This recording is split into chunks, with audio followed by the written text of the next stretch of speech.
trying to do as above board as possible. And so that's one of the reasons that we didn't establish like a fortification or a castle or anything like that on the land as yet. But I think there's still time to do something along those lines.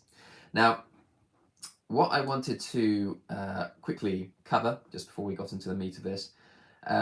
So since the last live that we did, we have been relatively busy at Southwood in the sense that we have done some works there in terms of trying to clear out the land. Raoul has been very busy with other matters, not least work. As I said, I'll mention a little later on, but he's working at the moment, or certainly was up until very recently, and so he's not had a lot of time to dedicate to the clearance of the woodlands and all that jazz. But we have had these discussions. I have been there myself a few times to sort of pull everything out. There is still a lot of work to be done, and I'm actually supposed to be there today, but a very last minute change of plans meant that neither Raoul nor myself were going to attend today. I may be going to the woodland tomorrow to meet with Raoul there and clear out some of the land in preparation for the next phase of the development of that land. But at this moment in time, I am currently just doing some odd jobs around the house. And the reason that I'm doing this live stream is because I wanted to get this out of the way so I could do some more works regarding Stamaria later on, not least creating a new video, which will be released next week, I suspect. So the other thing that we did, in case people aren't aware, is that we did amend our coat of arms very slightly to reflect our values, our aspirations, our goals a bit more clearly. So you still have the symbols of loyalty, honour and courage on there with the griffins, with the white roses and the sabres. Each of these represents one of these virtues that we hold in high regard within Stamaria. But we also wanted to more accurately pinpoint where our actual values and aspirations, what that's all based around. And so that's why we have family, freedom and fatherland, which is the new motto of Stamaria, to better reflect what we stand for. And having that on the coat of arms, I think, is a good addition. So we amended the coat of arms, and that was something else that happened. And we also had the newly appointed Lord Wells of Stamaria. So we had Stephen, who's been quite a long-term supporter, long-term citizen of ours.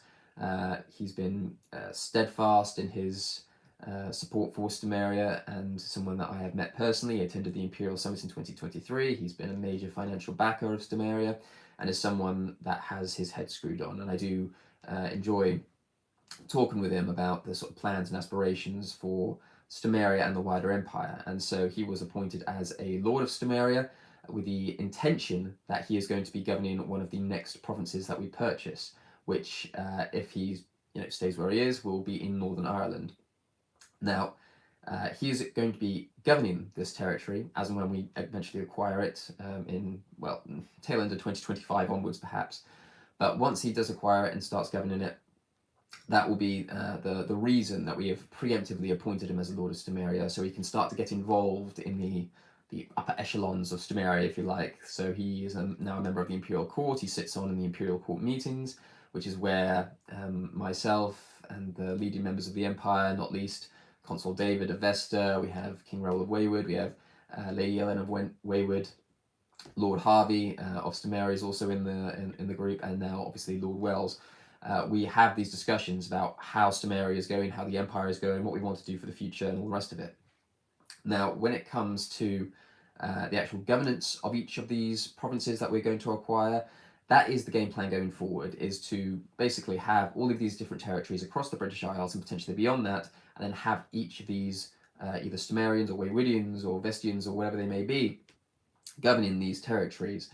Because Stamaria is a federal empire. We are very decentralized. We like to boil everything back down to the local level, if you like, and just let them get on with it. Now, if there is some major benefit to Stamaria that can be brought about by having these governors run the territory, so if there's surpluses of food or energy or water or whatever else they might be producing, then that's obviously something that's going to benefit the wider community. But ultimately, Stamaria is about providing for yourself, for your family, the family unit. That is what Stamaria ultimately is. It is a community, it is an empire, it is a nation. This is what we are building together. But at the end of the day, It really is about trying to boil everything down back to the individual, to maximize personal liberty, to maximize individual rights, to maximize the individual's ability to actually provide for themselves. So I want each of these governors, I want each of these citizens of ours to actually be able to be in a position where they can grow their own food, produce their own energy, supply their own water, and have the necessary skills and knowledge to actually look after themselves. That is a big part of what Stamaria actually is. It is the idea that we should be able to do this ourselves on the individual level. Now, coming together as a community, that's fantastic, that's great, that is what we are striving for. But ultimately, it will have failed in its entirety if it just ends up being me with these massive plots of land across the British Isles, with me governing each of them personally. That is not what I want to do. I want to make sure that as many people as possible are given as much power as possible over these different provinces, over these different lands, so that they can maximise their own freedom. Got off on a bit of a tangent there, but also had to say, Lord Wells has been appointed as Lord of Stamaria so that he can start to get to grips with how we're going to go about doing this and potentially join with us in actually purchasing these lands. But take that with a pinch of salt, because nothing's been confirmed, nothing's been verified, but that is something that we are actively considering with certain individuals within Stamaria and the wider empire. We also managed to reach 50 citizens relatively recently, which is great to see. Now, Stamaria's citizenship numbers have always been relatively low compared to our social media followings, for instance. We're incredibly popular on places like Facebook and YouTube. But in terms of translating that into citizenship, we've always been relatively restrictive. I say that, we used to be relatively restrictive in terms of who could and who could not become a citizen of Stamaria. That has been relaxed in the last year or so, and we have seen a natural uptick in the number of citizens because of that, so that's not necessarily unsurprising.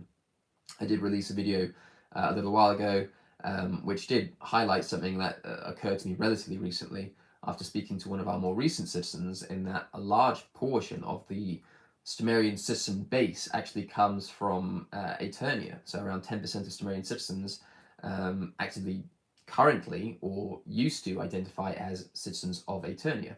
And that was an interesting talking point, because not just because of the Aeternian question as to why they're leaving Aeternia to join Stamaria or whatever else. That's an interesting topic in itself, but the more pressing thing to consider is how many of these individuals that are joining Stamaria have had affiliations with other entities, I suppose predominantly places like Ladonia or Sealand or Westarctica, or some of these larger entities. How many have come over from that? And we've never really done a census for that sort of thing, because it's not really relevant to Stamaria where you come from or who, how you identify and all the rest of it. It's far more interesting to me to actually talk to people about what they hope to do in the future, as opposed to where they've come from or what other entities they belong to. But as I say, we did reach 50 citizens, the threshold, and that's great to see. And for those that do want to become citizens, just go onto our website and find out. It's literally within 2 or 3 clicks you can become a citizen. It's a very straightforward process. Just make sure you read up on what exactly Stamaria is, what citizenship actually means. Because citizenship, it's great from our perspective. People want to join up as citizens, but it is not useful to us for people to join as citizens if they don't fully understand what it means to be a citizen of Stamaria. So I do like to direct people to the website to make sure they get a full understanding of what Stamaria is and what we're hoping to accomplish and what citizenship actually means before they actually pull the trigger. Leading on from that a little bit, I again made a video about this relatively recently, about how basically popular Stamaria is in terms of social media. If you compare it to other micronations, for lack of a better term, we rank as number 7. So you have Sealand, or you have Asgardia, or you have Liberland, and all the rest of it. All of these different entities, and we rank as the 7th, as far as I'm aware, in terms of the sheer number of followers we have, in terms of the subscribers we have, in terms of the views that we have on YouTube. I do want to make one for Facebook as well at some point, because I think it is quite interesting to have that comparison, to see where these different entities stand in terms of how popular they are in this very niche space. And to have Stamaria rank so highly in a relatively short amount of time, from the starting position of me, my wife, and a single flag in the corner of our living room, I think that is something that is worth talking about, and it's something that I am very proud of, because we are obviously keeping people interested in what we're actually doing, in the sense that there's many different, micronations or nation building projects which aren't quite all there. Some are satirical, some are just for the memes, just for the lols. Some are doing various campaigns or working on particular issues. But very few are actually looking to establish and build nations in their own right. And what was interesting in this particular video is that I did notice that in and amongst this top 10, half of them don't actually identify as micronations. They are actually looking to establish nations, communities, and all the rest of it. And Stamaria, again, fits into that category. So I think there is a lesson to be learned there, in that if you are going to look to build a nation or a community or a civilization in the real world, and you're going to make it genuine in generation and all that jazz, then it's very important, I think, to be able to make that clear from the get-go. Because when people come across our content, they can see that we are trying to differentiate ourselves from a lot of these, the micronations or self-defined nation building projects or whatever they might define themselves as. Because there's very rarely anything to gain from affiliation with them. Their declarations of war, or their little bits of currency, or their massive amounts of claims of, uninhabited land masses, or mutual recognition treaties, or investigations or embargoes, whatever. The kinds of activities these sort of entities get into. And it's not something that Stamaria has a particularly interest in. And the people that follow us, I think they've come to expect not a lot of that kind of content. They're more interested in the actual process of building a nation, which is why I think we're as popular as we are. And just leading on from that a little bit more, we actually, just a quick side note really, we actually managed to raise a little over £400 in YouTube ad revenue now. So that's quite good, because we had our YouTube account channel monetized at the tail end of 2020. I'm going to say 2021 now. So probably 3 years at this point, actually. And to be able to raise hundreds and hundreds of pounds of ad revenue by doing something that we already do, that's something that can go towards Stamaria and actually help to accomplish our goals. We also very recently, earlier this year, monetized our Facebook page as well. So every time someone watches our content, every time someone makes a comment or likes or dislikes our content, or comments on our Facebook posts or whatever else, Stamaria is getting funded through that. So we are obviously very appreciative of all of our supporters, and even the haters that do funnel revenue to Stamaria through that means. It's a very easy, passive way to actually generate revenue for Stamaria. Not a lot of money in the great scheme of things, obviously, but it's something, and it's something for nothing. So again, just want to thank everyone that is currently watching this, because you are helping to push us that much further. And interesting, we actually do have the, what do you call it? Is it a, I'm gonna make me struggle to remember what it is called now. It's like a gift. What's it called? Super chat? I think it's super chat. Sorry, I'm just looking at this on the fly. The super chat for us, like our live streams and all the rest of it. We have had someone, Guardian. I can't remember the full name now. I think it's Guardian something or other. But they've contributed in the past through our live streams through this super chat means, and as well as the ad revenue that we get, we are paid through that as well. So that again is something that I'm quite appreciative of, because it all helps. For every penny we raise, for every system we get, for every drop of water we collect, for every watt of energy we produce, for every carrot that we grow, it all pushes us that much closer to accomplishing our main primary objectives in some way or another. And it's just all about taking those incremental steps in order to accomplish that. And I think, sorry, I'm just going to quickly check. Yeah, I'll get onto that in a little bit. Got a few questions here, so let me just have a quick look. Where did we get to? Building a castle, done that. Mind Snack Bar says, send in positive vibes from New Orleans. Well, thank you very much. I appreciate the vibes. And Art Dragon says, me too, but from Vidalia? Is Vidalia... I'm going to plead my ignorance now in terms of my geography knowledge, but I'm not familiar with Vidalia. Is that your nation or micronation, or is that a real place? If it is, tell me where it is, because I've not come across that one before. When's the last time you were in a headlock? Oh, is that a question for me? So Kat says, when's the last time you were in a headlock? Probably a lot more recently than you would think.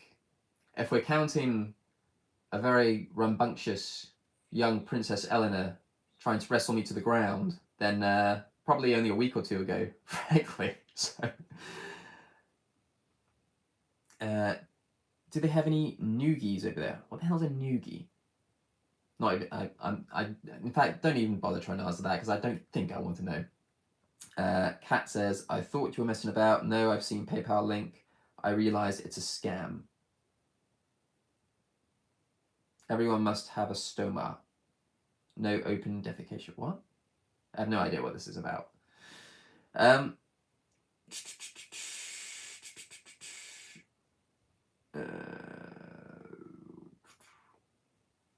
interested. So Grace Evans says, I have subscribed and liked. Thank you very much. Well, I imagine that you've not been on our channel before, so if not, then welcome to the Stamarian channel. Oh, there we go. Guardian 1326. I'm here. I don't always get to catch your streams. Thank you very much for the contribution, Guardian 1326. I think we have had a conversation as well on Facebook. You must forgive me. I do get a lot of messages and emails and all the rest of it, and sometimes the names just escape me sometimes.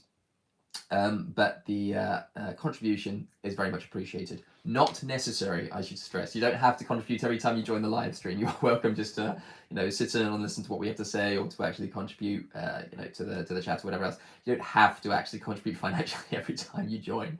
But I am nevertheless very appreciative of it. As I say, it all helps to go towards promoting Stamaria and actually achieving our goals. And trying to do what we do is not always very easy. It's not very straightforward. It's not very cheap.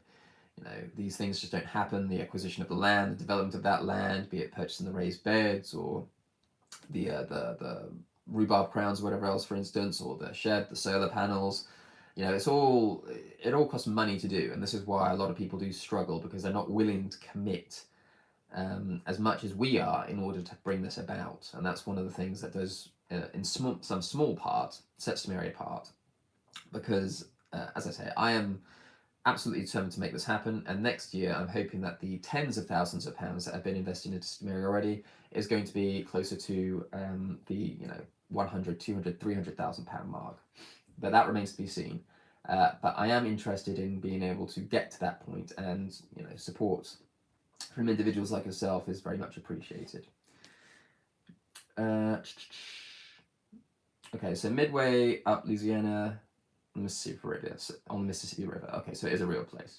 You'll have to forgive me for just a moment. I just thought I heard something at the door. So very rude of me, I'm sure, but please just hold fire for a moment.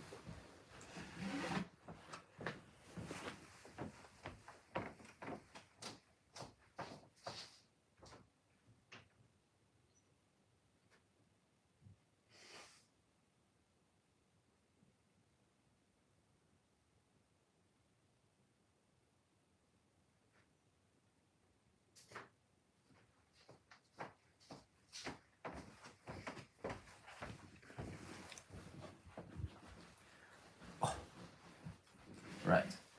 Yeah, just a parcel. Do accept my apologies. He needs a throne. Yes, actually, these chairs that I am sat on at the moment, we have some in the dining room as well, were actually recently purchased. Beforehand, we had like these fold-up chairs, which were incredibly uncomfortable and were sort of a leftover from a bygone age when we lived in me and Samantha lived in a little one-bed place by herself, and we didn't have enough room for like a full-size dining table and chairs and all the rest of it. So we had like this fold-up table and fold-up chairs as our dining table and dining setup.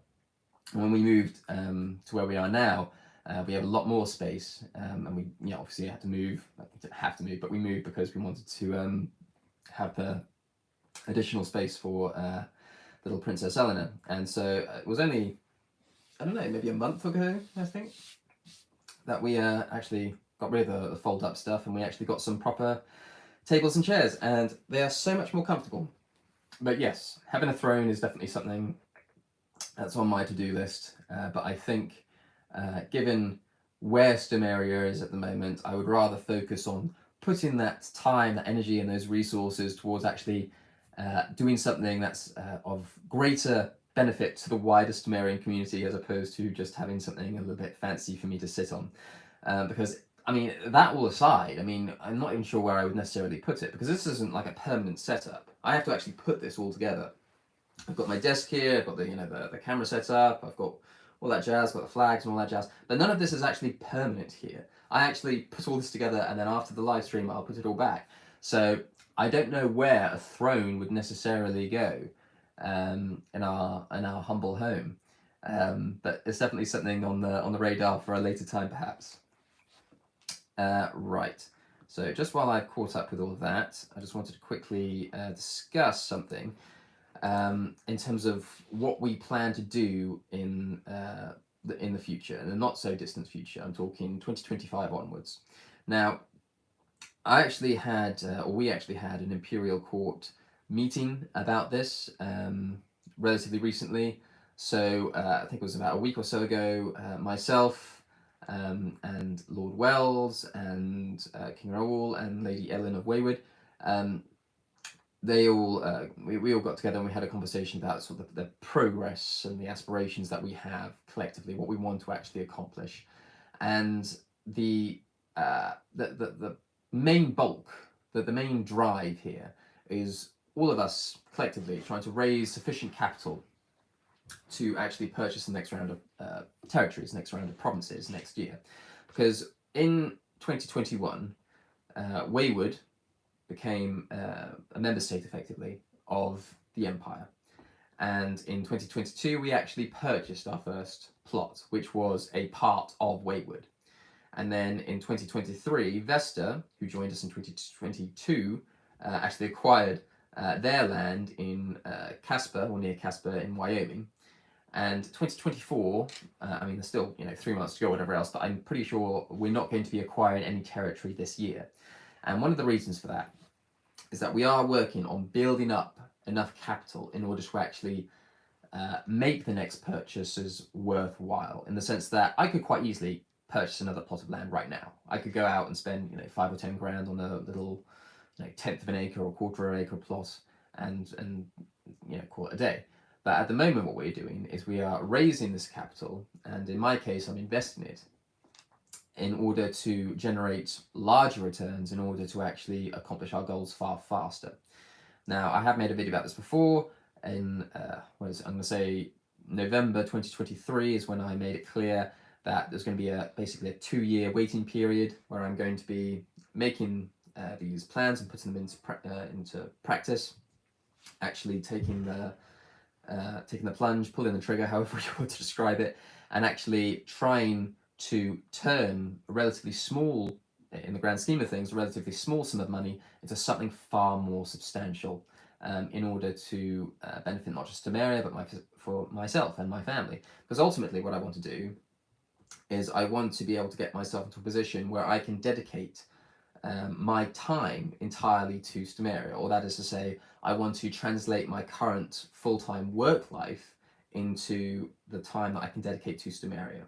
So instead of going to my regular full-time job, coming home, having that family time, and then finding opportunities to actually promote Stamaria in some way, I want to be able to utilize all of that time in order to promote Stamaria itself, and then not erode any of the quality family time that I do, I'm quite determined to actually retain.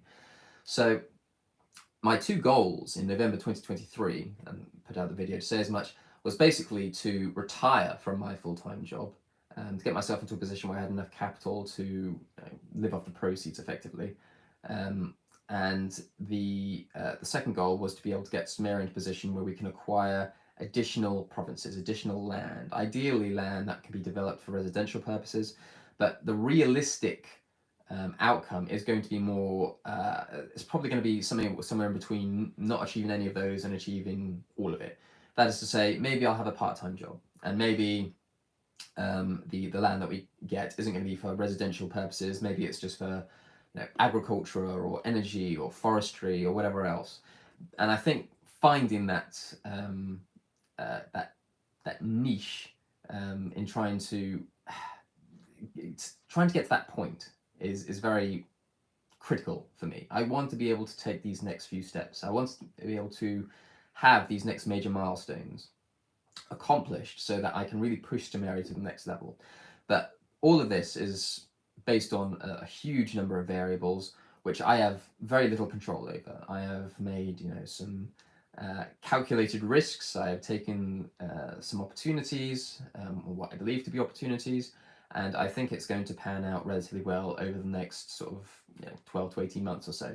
But I'm hoping that come sort of November, December 2025, we will be in a position where I can turn around and I can say we are ready to take not just the next few steps, but the next major leaps forward in terms of turning Stamaria into this very small, tight-knit community, with a few thousand followers on YouTube and 10, 20,000 pounds, whatever it is, dedicated to Stamaria itself, into a behemoth, something that's going to be able to really make waves.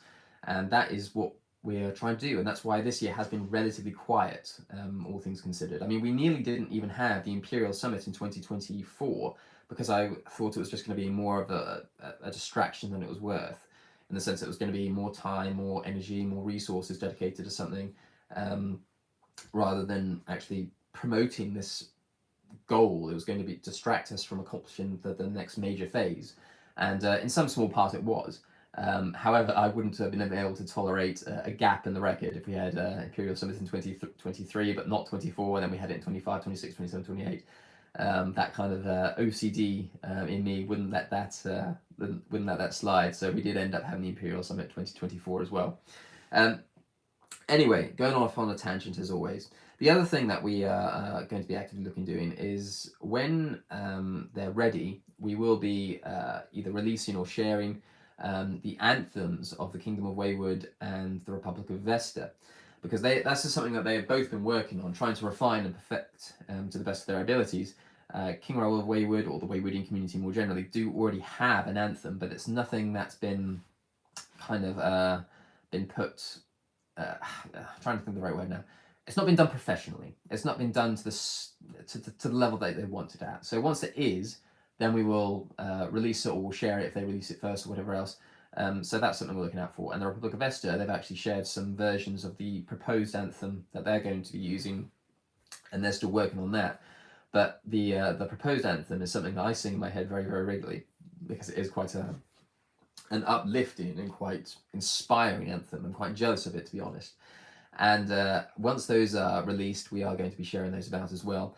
Something else we're going to be doing at some point in the near future, but this is very much dependent on how quickly I can get the information from Wayward Investor, is that on our website we're going to be having dedicated pages on our website for each of the member states, or the allies, the external allies of Stamaria and the wider empire.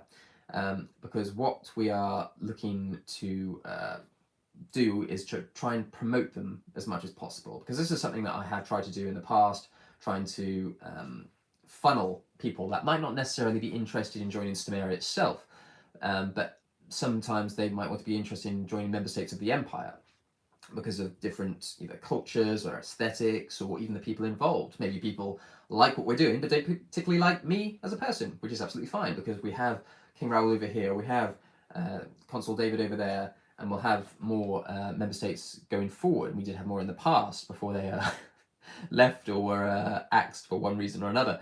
But that aside, I do want to have pages dedicated to these entities, not least because neither have a website in their own right at the moment, and I would like a hub of some kind which basically outlines exactly what these entities are, what they stand for, why they're involved in Stamaria, and why you should join them.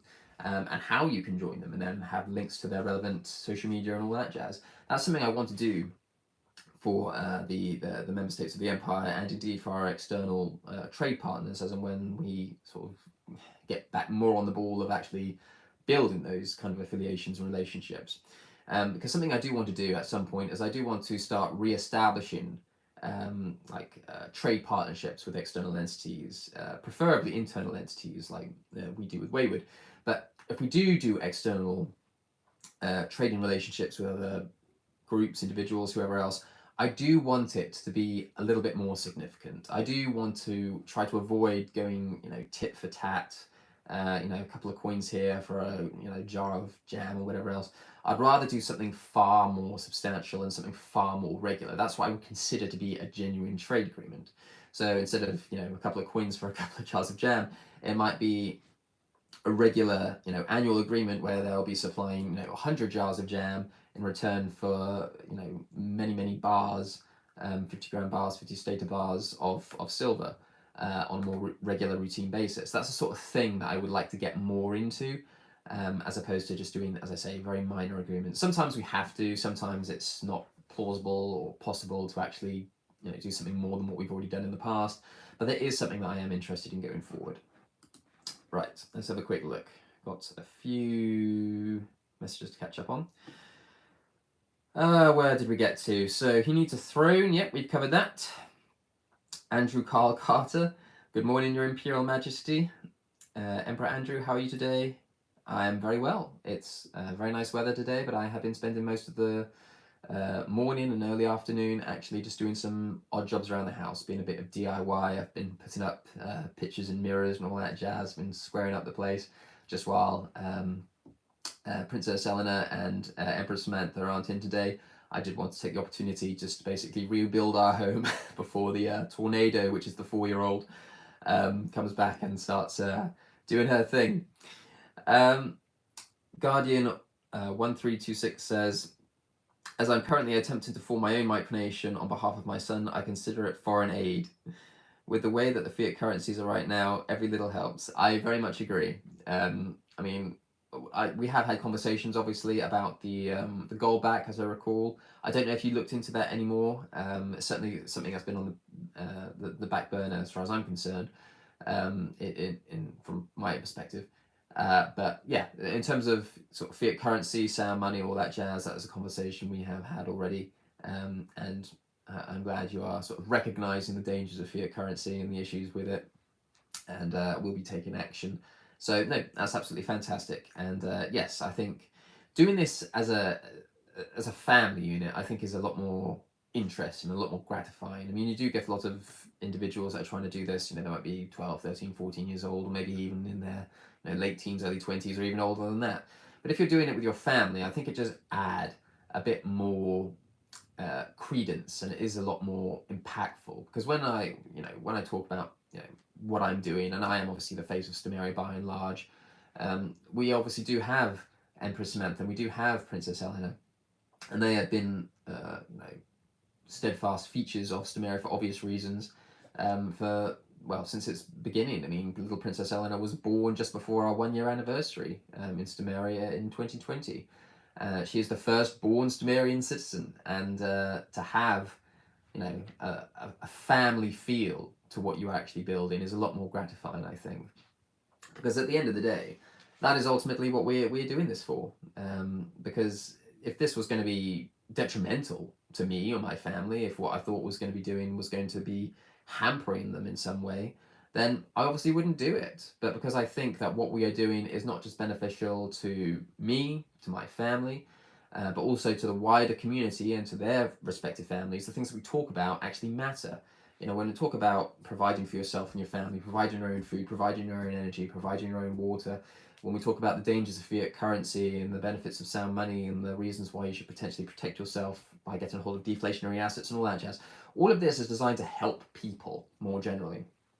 But again, if it was detrimental to my own family and to me personally, in a way that was intolerable, then I obviously wouldn't do it. But as I say, when involving your son in this kind of experience, I think will be quite beneficial to them. Because I mean, if you go down a similar route to us, then you can teach him how to grow food, how to hunt, or the dangers or the process involved in purifying water and all of that sort of thing. And I think that kind of survivalism, if you like, that kind of ability to look after yourself, were you to go out and about and there wasn't any apparatus around you to provide or protect, provide for you or to protect you, I think having the ability to actually look after yourself in a real world sense is something worth pursuing. Christ is Great says, when we... Right, here we go. When will you come to Jesus and embrace the truth that is Christ? For God so loved the world that he gave his only begotten Son, what whosoever believeth in him should not perish, but have everlasting life. I mean, I tend to avoid talking about religion as a general rule, but I suppose my big gripe with Christianity, with Islam, with Judaism, and all the rest of it, why is one right but all the others are wrong? Well, I mean, that's a good starting point. You could talk about the contradictions in each of the Bible, the Bible, the Quran, or whatever else, all the contradictions within these same books, all the information there that you could say, you know, if I could point to one of 10 passages in the Bible and go, do you believe in that? And you say no, it was like, well, what's, you know, what exactly are you trying to convey here? You're just cherry picking aspects of the Bible and saying you should believe in this. It's like, well, do you believe in that? Do you believe that, you know, adulterers should be put to death? If you don't believe that, then are you a Christian? Because that's what the Bible says you should do. That's what the Bible says you should believe. And, you know, you go into this kind of rabbit hole, which really doesn't benefit anyone. But I suppose one of the more interesting points as to why I'm not particularly religious is because why is being a Christian right and everything else, either now or in the past, is all wrong? Because everyone believes that the gods that they believed in were the only gods to be, you know, worthy of respect or admiration or worship throughout the entirety of human history. So why is Christianity any different? And what's more, which kind of Christianity should I be? There's not just one Christian faith. There are many Christian faiths. You know, I dread to think how many there are. There must be dozens, if not many hundreds, of different, you know, break-offs and all the rest of it. I mean, you obviously have the Catholics and the Protestants and the Orthodox Christians and all the rest of it. But it goes far much more diverse than that. So which Christian is the right Christian? And are you going to go to hell because you didn't follow the right Christian faith, the right branch of the Christian faith? It's just a bit pointless in my experience. I tend to believe in a certain number of sort of values and virtues, and I try to apply them in my life as best I can. I suppose the simplest one being is that you look after people that can't look after themselves. You protect the weak, you protect the innocent. That's fundamentally what a lot of this is about from my perspective, is about restoring strength and power to individuals and to be able to provide for those that can't provide for themselves and protect those that can't protect themselves. I think these are relatively good virtues to have, but I believe this. You know, it might be, you know, as simple as donating to charity or looking after someone that's being harassed or bullied or intimidated or wherever else. But I don't do this because I think I'm going to get rewarded in an afterlife. I do this because I think it's just the morally right thing to do.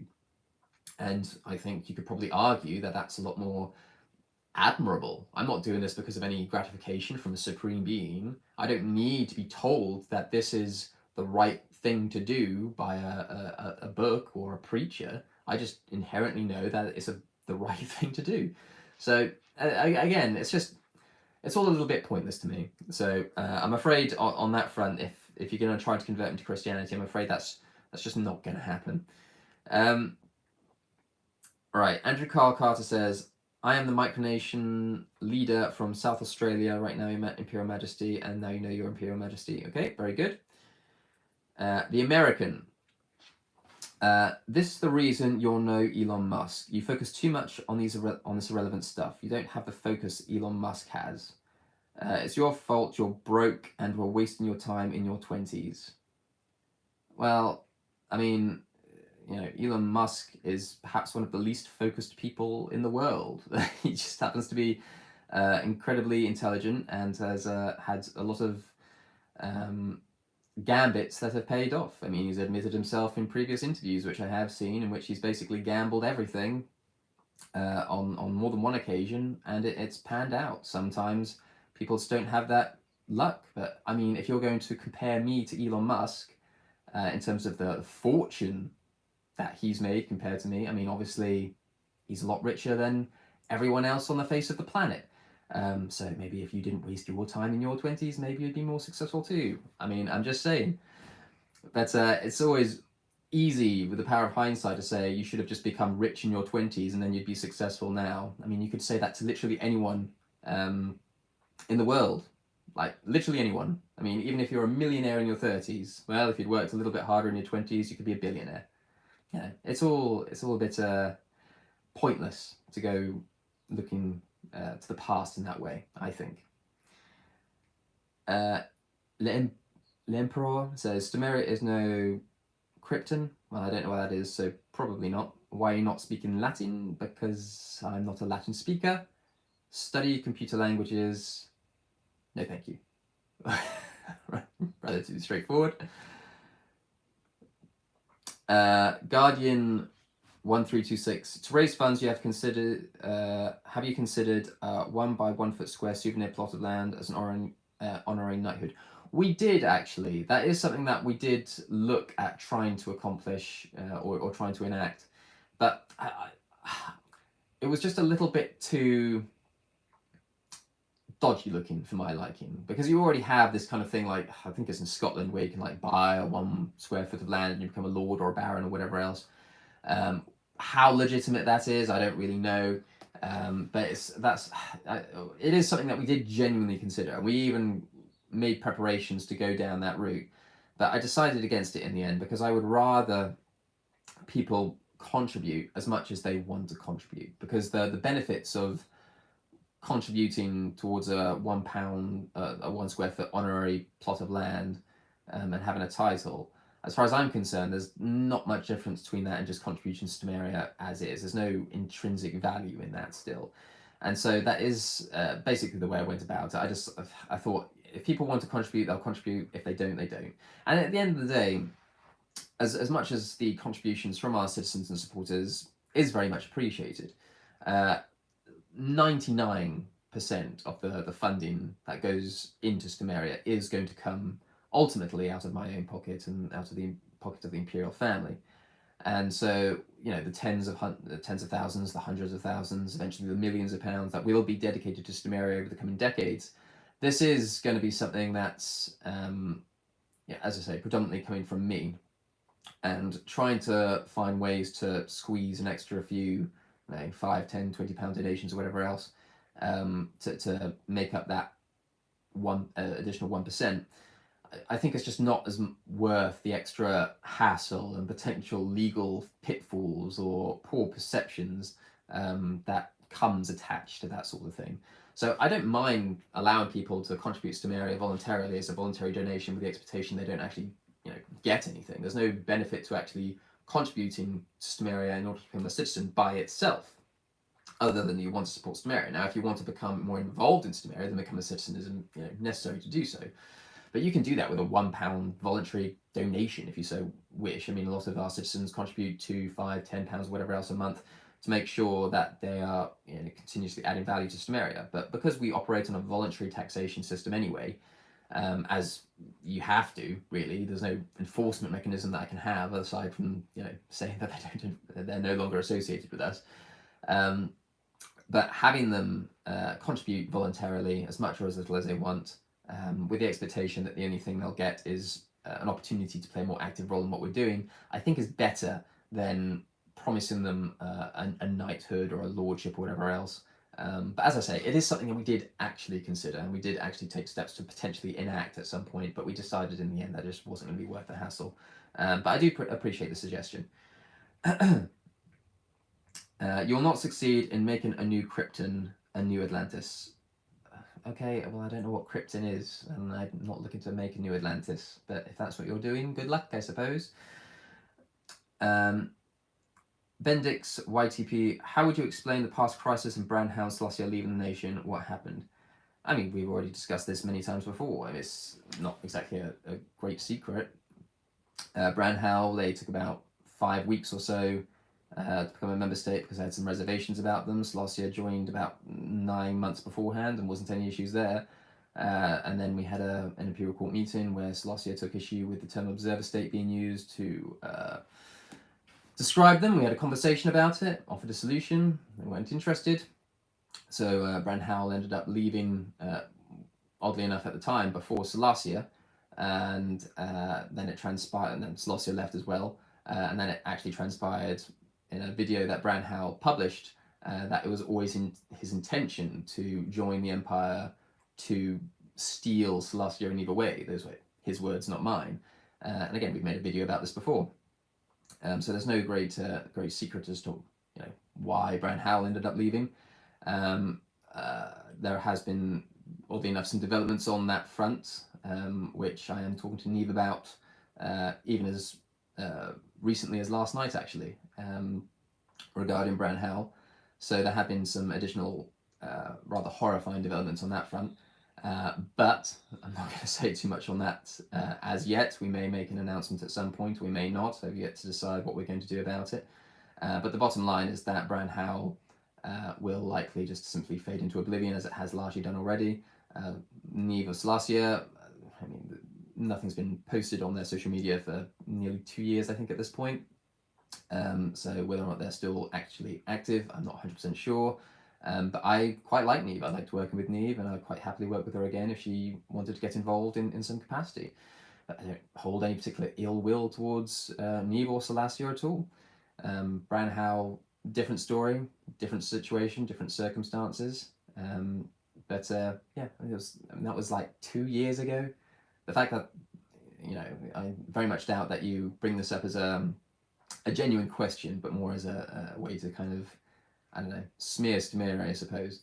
But the fact that this seems to be a talking point even now, nearly just under 2 years on, really tells me that there's really nothing else the detractors of Stamaria have anything to go on. And they keep reliving this exodus of 2 individuals. But as I say, it didn't have any impact on Stamaria or the wider empire. There was no trade, there was no physical real world relations as such with either Bran Howell or Selassie at the time. So there hasn't been ever since. So we've just plodded along as we've always have done, and they've done whatever they've been doing. But you'd have to ask them exactly what that is. So where are we? Emperor, you do not understand. Pure formalism describes reality. God is a scum token for machine. The essence of life, any process, decrees. Yeah, okay. The future will be brought forward by the futurists who know good skills. Yeah, okay. Latin will be the language of the future like it was in the past. Okay, then why aren't you speaking Latin? Why are you speaking in English? I don't know. I really don't understand some people. Archdragon, INRI, Latin initials. You can discuss that with the holy roller. I don't know. Do I really want to read all this? By 2100, we will see a world where technological process has been created a significant schism. Those who embrace the radical new technologies, and those who are either by choice religious fundamentalists. As AI becomes more physical, we will become less physical. Look into the law of one. Divine language is language that programs. Okay, fine. All right. When people talk in these sorts of terms, it really just goes over my head because I'm really not interested in that sort of thing. I don't think they really understand what this is about. I mean, Stamaria is about acquiring land, providing for ourselves, looking after ourselves, raising families and all that jazz. I'm not interested in this talk, and we have had people do this before. We have people commenting on our Facebook posts or YouTube channel or whatever else, talking about these, the relations with AI and how we're going to become a virtual species and how it's going to, we're going to become sort of just digitized versions of ourselves, whatever else. I just don't care. It's not the least bit relevant to Stamaria, to the Empire, to what we're trying to accomplish. We're out here trying to grow potatoes. That's our goal. That's our primary focus. We are looking to grow our own food, supply our own water, generate our own energy, all of that jazz, in order to maximize our individual sovereignty, our personal liberty, to reduce reliance on the conventional nations of the world. And then we will go on from there. But what the future holds is not especially relevant in terms of the development of AI or whatever else, because we're just not in a position where that matters to us.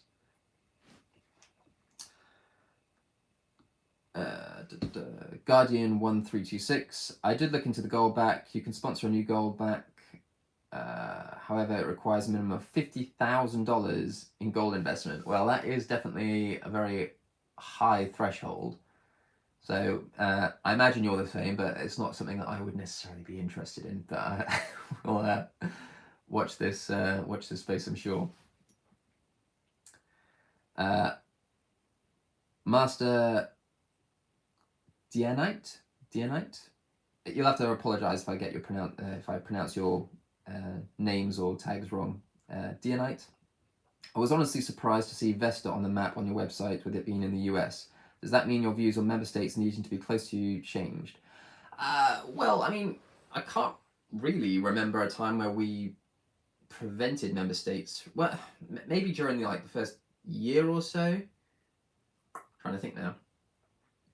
Member states have been able to become a part of the empire, or external entities of some kind have been able to become a part of the empire since at least 2021, because that's when the Kingdom of Norway joined us, and they're based in New Zealand. So this has been a very long-standing practice of Stamaria. In terms of land that I own, I'm more keen to keep it in the British Isles because, well, for relatively obvious reasons, I don't really necessarily want to go about going through the process and the additional steps you need to take to actually purchase land abroad. But I don't think I ever had we ever had something in place which prevented member states from becoming involved in Stamaria if they weren't in the British Isles. I mean, we had the Kingdom of Norway, which was in what do you call it? New Zealand. We had the Princedom of Moreland, which was in Jersey, which you could say is kind of in the British Isles, I guess. You had Molossia, which is in northern Germany. You had Branhau, which was in Transnistria, and you have Vesta, which is in the United States. I mean, we only have the Kingdom of Wayward, which is actually based in the British Isles. Everyone else has been elsewhere. So it's been a relatively long-standing policy of Stamaria. Whether or not it was closer to home originally, to be honest, I can't actually remember. I know we have gone through some evolutions. In fact, I actually it's probably the most recent video that we put out about the history of Stamaria's structure. So maybe you're right, and maybe I'm wrong, but it's been a long-standing policy for at least 3 years, if not longer. The American, the one infinite creator. Oh, here we see. This is I'm probably not going to get involved in these sorts of conversations because it's really not interesting to me. Really not interesting. The Alpha Omega, look into the Cantor. Yep. Right. Okay. Yeah. I'm sorry. The American. I'm really not interested in that, so I'm not going to discuss it. It's not an area of expertise to me. It's not an area of interest. It's not relevant to Stamaria. You may as well go into a live stream about a cricket club and talk about it there because it's about as relevant to them as it is to us. Master Diante says, I'm curious because one of your videos in the past, I think you mentioned only accepting member states when they were close to you. Please correct me if I'm wrong. Yeah, so as I was saying, if it was a policy of ours to have member states that were in close proximity to us, then I wouldn't necessarily know when that changed in its entirety, but it has been the case where member states have been able to join for a long time from abroad. But I don't recall. If you can find the clip, I'd be interested because I do like to look at some of my old videos occasionally to see if or when my kind of attitudes or opinions or the structure of Stamaria has shifted or evolved in some form, because nothing's static in Stamaria, unfortunately. For those that know, I do like things to be as consistent as possible. When it comes with the structure of Stamaria or whatever else, sometimes we do evolve our positions on things, but I don't recall that being something that we have evolved on.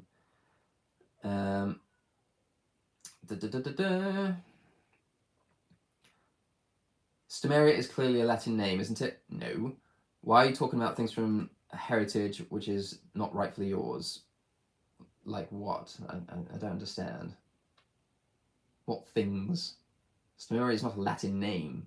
Stamaria's name comes from an RTS game called Empire Earth, which we amended to pay homage to the RTS game that ultimately inspired the formation of Stamaria. It's got nothing to do with Latin. 2 years is not quite that long. From a micronational perspective, it may, but that would be, once again, considering myself a micronation, which would be what? Considering itself a micronation which Stamaria distanced itself from. Sorry, I'm going to have to reread that. 2 years is not that long. From a micronational perspective, it may, but that would be. once again considering itself a micronation which Stamaria distanced itself from. I'm not really following what you're asking, I'm afraid. But yeah, hopefully it answered your question anyway. But there is no future if you, the Emperor says, but there is no future if you do not focus on the metaphysics of what you are pushing. That is the future, the quantum world. See, not interested, not relevant to what we're doing. You have to look at the big picture. I get this all the time. I tell you what, you look at the big picture. You worry about the quantum physics, the quantum world that you're looking to build, the metaphysics of what you're pushing for. You worry about that, and we'll do our thing. But it's not really relevant to what we are trying to build. And so it's just going to fall on deaf ears, I'm afraid. What is your stance in involving children micronationalism? How would you legitimize it personally? It's no secret and no shame that Stamaria includes its royal family, including small children. Well, the children are our own, so wanting to pass down what we have built to them is something that we're keen to do. I don't think it's particularly rare or unusual for people to, I don't know, talk about their children in the public space or post videos or photos of their children in the public space. It's not that unusual at all. The only difference between us is that we're, showing them, how to grow their own food and how to look after themselves, how to actually go out there and develop some survivalist skills. I mean, one of Eleanor's, there's no shortage of footage of Eleanor, for instance, at Southwood, which she is actually technically the governor for. Going out there, she's collecting the chicken eggs, she's planting seeds or scattering the clover seeds or whatever else, or helping us to do the raised beds, or she's raking out the ground, leveling it ready for the clover and all the rest of it. She's doing her archery and all that jazz. It's all I'm trying to think of the right word here. You said legitimize, but I'm not sure that's the right word. Involving children in the nation building process is not just good, but if you want to actually make it a generational affair, it's absolutely necessary. So I have no issue with it. I don't know anyone that really does. I do find it funny occasionally, because I do. The irony is not lost on me that a lot of the people that have founded all of these different micronations or nation building projects, however they describe them, a great many of them are closer to the age of my daughter than they are to me. And so I suppose at what point does that sort of transition take over? There will be a point where she will be the same age as some of the people that are trying to reach out to us to form diplomatic relations or whatever else. So I don't think there's any issue whatsoever with involving younger people in the nation building process. I just think that children leading micronations or nation building projects can have a detrimental effect on the image of micronationalism more generally, because they tend to be more interested in declarations of war, investigations, or embargoes, or getting into Twitter spats or whatever else. That's not really relevant to what we're trying to build. And to have any kind of relations with any micronation or nation building project or whatever else from our own perspective, it's impossible to do if it's a 12 or 13-year-old or basically any minor. I'm not going to go and meet some minor about forming an alliance with Stamaria in any shape or form for obvious reasons. So yeah, I think involving children in the what you would define as the micronational experience, what I would define as a nation building experience, is very much something that should be encouraged. But I think there are ways to do that, and there are ways not to do that. What have we got here?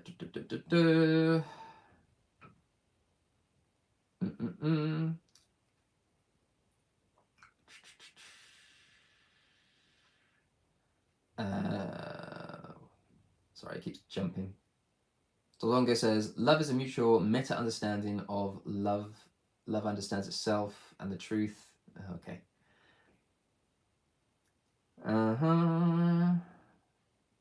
It's quite strange that pure good and pure evil are not the same. Again, I'm afraid I'm just going to have to start skipping over these kind of comments and conversations, because again, it's just not really relevant to us.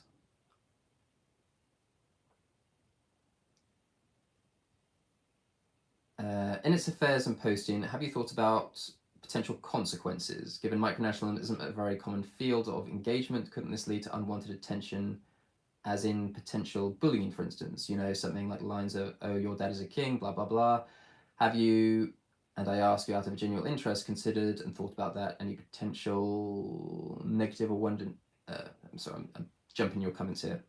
I have to skip over a few, trying to get your entire point across in one. Where are you?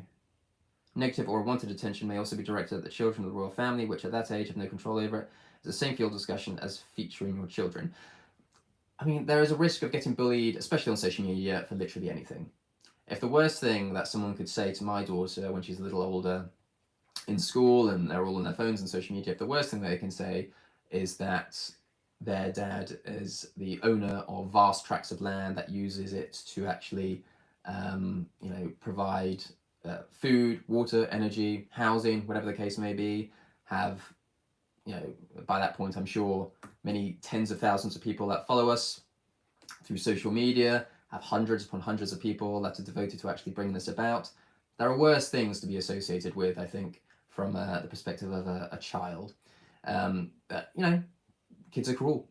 I don't know what to tell you. If people want to, you know, bully and harass people because of the success of their parents, then that's entirely on them. I appreciate it is quite niche what we do. I appreciate that it's not something that's very common. But I think there would be potentially more interest in what we're doing as opposed to condemnation, particularly among younger people, because I think there is an innate desire, especially from younger people, to actually go out and try to build these sorts of things. I certainly did when I was younger. Evidently, there is a lot of that already taking place even now, and amongst many micronations. The demographic is incredibly young in a lot of circles. So I think the idea that you know, us talking about what we're doing, promoting what we're doing in the public space, I don't think that's any more embarrassing for the child than any other kind of activity that you know, a parent or guardian or whatever else would be engaged in and also talking about in the public space. Right, I'm gonna have to scroll back up. What is your opinion on Arvia? I can't say I have one, I'm afraid, but if you want to let us know more about you, then happy to comment. The American says, why do you embrace such a stale, incoherent, and utterly incognate ideology? That ideology being what, in your opinion? Because our ideology is relatively succinct. I mean, we're not particularly ideologically driven nation or a community, but we do have various values and aspirations that do fit into like a particular ideological bracket, I suppose, which could be summarized as quite simply as a more libertarian way of thinking that maximizes personal freedom and limits the role of the government in people's lives. It's not particularly incoherent, it's relatively straightforward.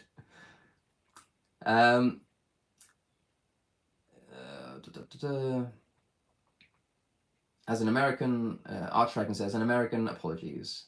It's not an issue. United States of Arvia says, I've been watching your videos a lot lately. What would be your advice to a former empire? Re-establish the empire. Would be my advice. I mean, it depends where you are. It depends where you are geographically. It depends how old you are. It depends how much resources you have at your disposal or whatever else. But people always ask me about this sort of thing, you know, what advice can you give me to do X, Y, and Z? But it really depends on where you are starting from or where you are at the moment.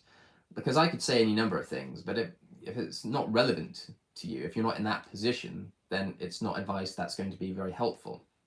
You know, if you're a multi-millionaire, me saying, well, you've got to work up to build a necessary capital to purchase land is not really relevant. Extreme example, I appreciate, but you take my point. It depends where you are at the moment. Now, we have got the How to Make a Nation series. Before that, we had the How to Make a Micronation series, which has helped a lot of people and has influenced a lot of minds in how they might go about doing it. If nothing else, it's given them something to think about. Because doing it our way isn't necessarily the only way to do it. But I do like to make a point of showing people what we are doing, because what we are doing might be the way to do it for a lot of people out there. And, you know, for us it works, for others it might not. It depends where you are in the world. Depends where you're at as an individual. But I'm happy to have a conversation if you don't want to discuss these sorts of private matters, if you like, in terms of where you are and all the rest of it. If you want to have that discussion more privately, I'm happy to do so. You can just send us an email and we can have that conversation if you want. I don't have any issues with that at all. Christ is great. As a proud Christian, I agree with these guys that you are not seeing the big picture, but I disagree that the quantum world and formalism is the solution. Jesus is the solution. Okay, good. Well done. You guys can hash it out between the quantum world and Jesus. That's absolutely fine. We'll be over here. Master Diente says, it was a while ago, so I probably misunderstood at the time. Sorry. I mean, you might not have done. I honestly, it may well have been the case that we did have that position, but I don't recall a time that we had that position. So you may be right, but in either case, from at least 2021 onwards, member states have been allowed to become a part of the Empire, regardless of where they are in the world. Avia says, how do you think the controversial history should be handled? Avia was once heavily inspired by ancient Rome, which we know can be controversial. I mean, when you said it was going to be controversial, I honestly thought you were going to go down the route of, oh, we were fascist or communist or Nazi or whatever. Rome, is that controversial these days? I don't think Rome is controversial. I mean, the Republic of Vesta takes a lot of its inspiration from ancient Rome. And once we eventually get to release the Anthem, you will actually get to see that firsthand, because they are heavily inspired by ancient Rome. So watch the space for that. But I don't think there's an issue with replicating the Roman Empire in some form or other, either its structure or its terminologies or however you want to define it. If that's what you're interested in, then go for it. Bentic says, that's a fair point. So this is in relation to the children being used in social media or whatever else. Have you considered the aspect of Micronational being a bit more unusual, potentially misunderstood? Learning these things like growing food, for instance, is quite nice. This is why we don't involve ourselves in micronationalism. This is why I don't have Stamaria commenting on micronational groups or forums or subreddits or whatever else. It's why we try to distance ourselves from it in some respect, because the natural question that people would always ask, if I ever, prior to December 2022, when we just stopped using the term micronation to define ourselves, other people use the term micronation to define Stamaria. It's not really relevant to me, but we don't use the term ourselves. Just like Sealand or Asgardia or Liberland or any of these other entities, which are some of the most popular on YouTube, for instance, which I discussed earlier in this video. None of them define themselves as micronations. And the obvious reason for that is because as soon as you say, this is Stamaria, this is what we do, we're a micronation, people just look up micronations and then they come up with all of these, neo-Nazi, fascist, communist, LARPy, satirical joke nations or micronations or whatever else. And then they sort of turn to you and go, so you're like involved in this community, this group or whatever else? This guy just declared war on him. Is that something you're involved with or something? It's just really not relevant to what we are trying to do. And this is why I have tried to put some distance between Stamaria and micronationalism more generally. Not because I don't think Stamaria is a micronation in the very literal sense of the term. When we made the announcement that we were abandoning the term micronationalism and micronation to refer to Stamaria, I did make it clear even in that very video that Stamaria is a micronation in the very literal sense of the term. But to identify as a micronation, to be a part of the micronational community, in the social media or whatever else, it's detrimental to us. I don't think there is a single individual that in Stamaria, as a citizen of Stamaria, that identifies as a micronationalist. They identify as a Stamarian, or occasionally they'll identify as a part of a nation or a community or whatever else. But they won't go, oh, we are part of the micronation Stamaria, or I am a micronationalist or whatever else. And there's a reason for that. Because we are attracting people that don't really fit into the micronationalist sphere. So trying to make some distance between micronations and Stamaria is something that is fairly important from that perspective. Because, what we are doing is not what they are doing. It's very straightforward stuff. Sorry, I just got a quick message there. It's distracted me for a moment. Liverclaw says, hello. Kedji, do you accept black people in your country? Well, yes. I see why you would assume otherwise. Andrew Carcart says, my micronation called the United Kingdom of New England and the New Ireland and the New Scotland right now, Your Imperial Majesty. Okay, very good. Master Diante says, with me living in Texas, we have a sizable plot of land that we have cows, goats, chickens, horses, and a somewhat garden that loves to die off prematurely. Yeah. So I agree, having people learn to do things. Yeah, very much so. I mean, it's funny that you should say Texas, because we actually, of all the places in the world, Texas seems to be the place where we have one of the largest concentrations of Stamarian citizens. In fact, one of the most recent citizens joined from Texas was a former Etonian citizen, or current Etonian citizen. But I think now we have probably, I'm going to say 3 or 4 citizens in Texas alone, with other citizens elsewhere in the States. So you're certainly not alone in that neck of the woods. Kenji says, can disabled people lead the country? For example, you. I'm not sure what that means. I mean, disabled people being who?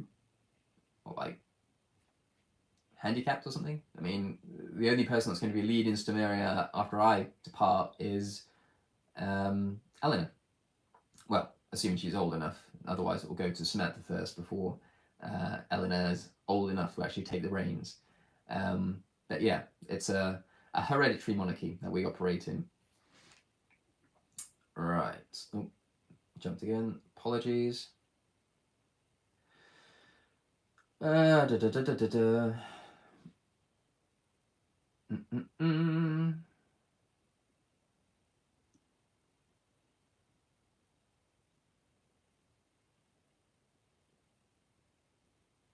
Sorry, I'm still trying to find where this...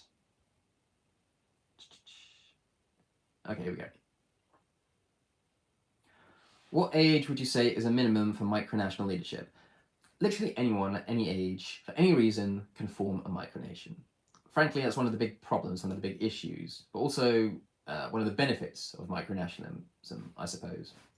It's open to everyone for anything they want to do. The key is who we associate with within that community. And that was the problem that we had when we were identified as a micronation, and it's the same problem now. You can have 12, 13, 14, 50-year-olds form micronations and do their own thing, and they can go out there and they can create their own gardens and grow their own food and everything, and that's fantastic. I love seeing that sort of thing. It's just so rare that you do. It's mainly just about, this is my fictional uniform for my fictional army, and we're declaring war on them because they called me a mean name on Reddit or whatever else. That's normally what happens. It's very rarely about, look at what I am growing, look at what I am building, look at what I am trying to do in order to bring this about. Now, I appreciate, obviously, when you are that age, there's very little you can do, but certainly it does you no harm to get a few potted plants and highlight those as something that you are growing. I am far more interested in that than anything else that happens on, Twitter, Discord, or whatever else, when it's normally just tit for tat name calling or whatever else. But the point is that you can be any age to do this sort of thing, but in terms of us associating with these individuals, even if they're 15 years old and they have a quarter of acre plot of land to themselves and they're doing everything that we're doing and more, I still can't affiliate or associate with them because I can't go and meet with a 15-year-old. So there's always going to be an age barrier, at least 18, but ideally even older than that. And even then, only if they're engaging in activities which are going to be something that can be mutually beneficial to Stamaria or to the member states of the Empire. So age really isn't the question, it isn't the issue. You can do it whenever, but from our own perspective, we can only affiliate with people that aren't minors. And even then, as I say, it's only if they are actually engaging in activities which are going to provide some kind of mutual benefit to all involved. I'm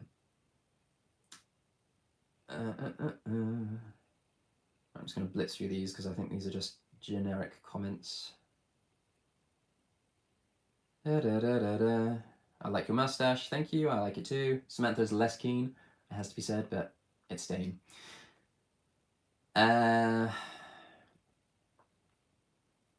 The American says, what are your opinions on David Pakman? Would you like to interview him? I don't know who that is. And no, I don't interview people as a general rule. Andrew Carlcart says, I am the Your Majesty King Andrew the First of the United Kingdom, New England and New Ireland and New Scotland right now. Yeah, I do recall you said that a minute ago, I think, unless I've jumped around a bit more. No, I think you have said that earlier. But yes, I am aware. Thank you, Andrew. Master Diante says, also, who do you get your flags from? I've been looking to place a website. This, I don't know why this is such a common question, because it doesn't matter where I get my flags from, ultimately, because if I'm getting them and I reside in the British Isles, and you, as a good example, just say that you live in Texas, it doesn't matter that we buy them from a particular company in the United Kingdom, because you can't, well, you shouldn't buy them from the United Kingdom because you can get them far cheaper from a local flag supplier in your neck of the woods. I don't doubt that for a minute. I mean, if you're interested, it's flagsandflagpoles.co.uk. That's where we buy our flags from. But I wouldn't recommend you buying them from there, because the shipping and all the rest of it would be far more expensive than just buying them locally. But yeah, I don't know why I get this question so much. Surely a quick Google search just addresses these kinds of questions. But you're not the first to ask, I promise you. I must have had this question 100 times over the years. Yeah,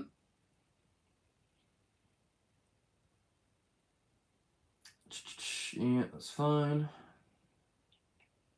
Bendick says, well, but you know, bullying, what people are going to hear isn't things about growing food sustainability, but the aspects that may sound odd or unusual. Yeah, I'm sure they do, but I'm not engaging in the things that are odd and unusual, so that's all I can really do. I don't put my life on hold, and I don't expect other people to put their life on hold because they have children.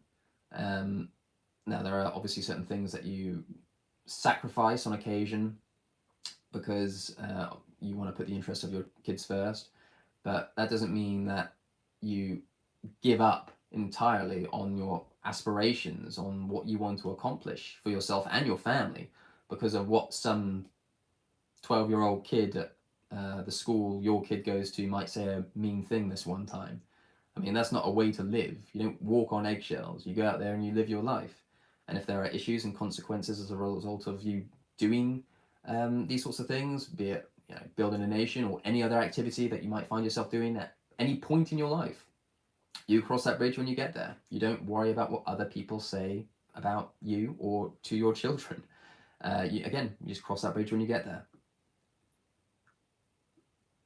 Liverclaw says, my kingdom is based off the growing of the... Sorry? My kingdom is based off growing a Christian empire. So you're building a Christian empire. Okay, fine. Christ is great. Amen, brother. It is time. Stott will embrace Jesus. In time, Stott will embrace Jesus. I promise you, I won't. But you are welcome to keep believing that if you so wish. The United States of Bavaria is a micronation located in the UK. Good start. Founded as an empire inspired by ancient Rome in 2022. Good start. But is now democratic. Boo.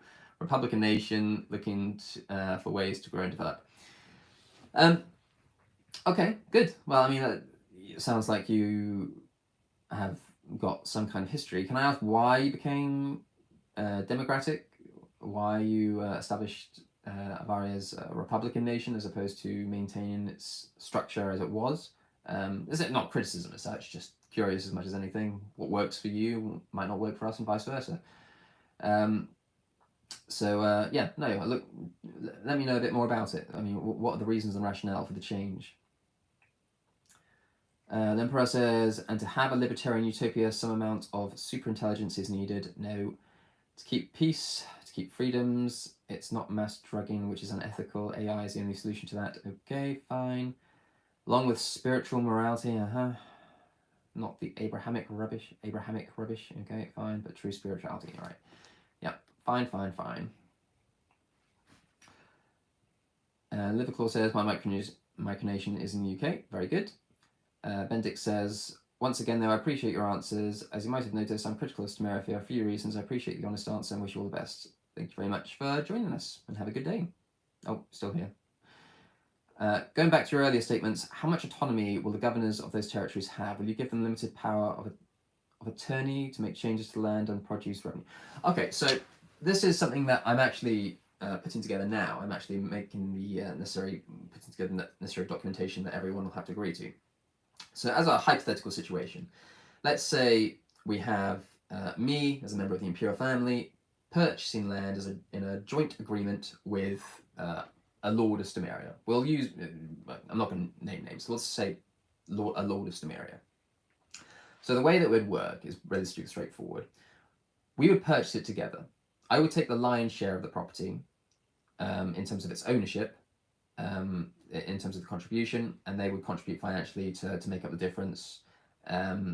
But in terms of the actual utilization of that land and the benefits associated with that, that is entirely for them. I will have no say, and I don't want any say, as to how that land is governed up to a point. That is to say, there will be certain conditions in place to make sure that the land, like the usage of the land, doesn't change without my permission. The character of the land doesn't change without my permission. There are, again, I'm creating this now and have been for the last week or so, having to think about it in terms of how specifically we want to put pen to paper and how we want to word it. But the bottom line is, if we buy some agricultural land, and I put down £5,000, they put down £5,000 for a 10-grand plot, I want no involvement in that. As long as they're using that land to grow agricultural produce, they can grow as much or as little as they want. But as long as they are utilizing that land in some capacity, that is the main concern for me. I'm not going to be there telling them what to do, how to do it, what to grow, and all the rest of it. That is entirely for them to decide upon.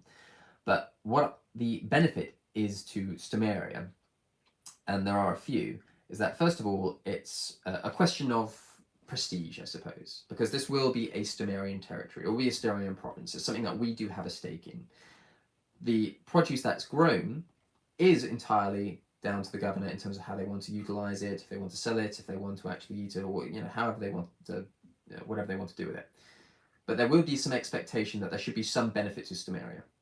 So there would be an expectation, for instance, if they are growing masses of potatoes, for instance, that they don't have to give us potatoes, but it would be good to be able to sell some of that produce to Stamarians, ideally using the Stamarian data, and that will be some benefit to Stamaria. That will be some step in the right direction. But ultimately, as I said earlier in this video, and I've said many years now, we are trying to maximize personal liberty. And the best way that we can do this is by providing land to people, at least in part, to be able to, for them to govern and utilize for their own benefit, because I want people to benefit from it. I want people to be able to join Stamaria, to become governors, to become lords and ladies and whatever else, because there is a real tangible benefit to doing so. That isn't just a medal or an award or a fancy title or whatever else. It is a real physical thing which is actually going to have a positive impact on their lives. That is what I would like to see, and this is a good way to be able to do that. Now, I should stress, by the time we get to that point, £5,000 here, £10,000 there, it's going to be the most minute fraction of the total capital that we will be investing into Stamaria itself, because Stamaria, more specifically the Imperial family, will be owning lands outright as well. And we will be utilising those lands for our own benefit and for the benefit of the wider Stamarian community, much in the way that different lords and ladies of Stamaria will, much in the way that the member states of the Empire will be doing much the same thing. They'll have the same kind of structure. Their lands will be divided into provinces. They will have appointed governors. How they want to utilise that land and how that works in relation to the central government, if you like, of Vesta or Wayward or whoever else, that's entirely up to them, again, because it goes back to the autonomy of the member states. They are autonomous members of the Empire. I don't have any control or jurisdiction over their own lands or their own policies or whatever else. The sort of domestic affairs, if you like, are entirely down to them. But from our own perspective, as I say, it's a case of working with the most dedicated of the Stamarian community in order to bring about some genuine real change. But I should stress that this is predominantly, at least initially, going to be something that we are focused on entirely in the UK. Now, we do have a lot of citizens in the States, and acquiring land in the States is something that I'm seriously considering, not least because the Republic of Vesta is based in the United States, and it's a good foothold because in addition to having the Republic of Vesta there with a massive amount of land in Wyoming as it is, there are other Stamarians that are going to be looking to acquire their own lands as well. And if I can manage to bring together the citizens of Stamaria and the member states of the Empire in different parts of the world in order to help benefit each other through the acquisition and utilization and working on these lands, then that's something that we're going to be striving for as well. But from my own perspective, from where we are, next year, next year onwards, we are hoping to start acquiring the next round of provinces, hopefully in conjunction, working with lords and ladies of Stamaria that are appointed hopefully long before then, so we can identify and work with them more closely, with the idea being that they will govern and utilize and benefit from these lands that we help them to purchase. But in terms of how I will personally benefit, I think that the short answer is I won't necessarily. But that's not the point. The point is to grow the empire. The point is to grow Stamaria as a community. And, you know, someone's got to make some kind of sacrifice at some point in the line, and it just as well be me. Right. Where are we?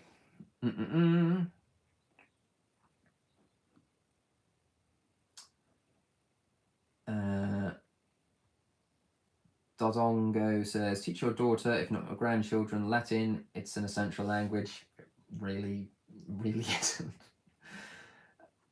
Benedict says, how is Latin an essential language? It's not. Get out of your religious breakdown you're having in a Micronational live stream.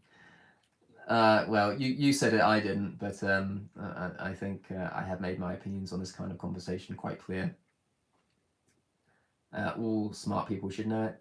Well, I don't claim to be smart, so I don't need to learn Latin, so we'll worry about that.